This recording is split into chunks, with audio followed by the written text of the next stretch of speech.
விருதுநகர் மாவட்டம் சிவகாசியில் 9 ஆண்டுகளாக திருட்டில் ஈடுபட்ட தங்கேஸ்வரன், செல்வகுமார் ஆகியோரை போலீசார் கைது செய்துள்ளனர்.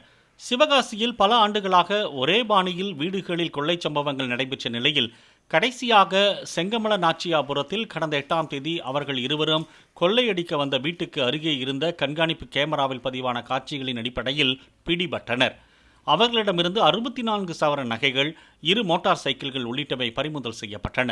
திருடிய பணத்தில் அச்சகம் தொடங்கிய அவர்கள் பகலில் அச்சகத்தில் வேலை பார்த்துவிட்டு இரவில் ஆளில்லாத வீடுகளை நோட்டமிட்டு கொள்ளை சம்பவத்தில் ஈடுபட்டது விசாரணையில் தெரிய வந்துள்ளது.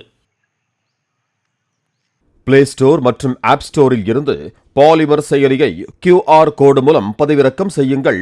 செய்திகளை உடனுக்குடன் பெறுங்கள்.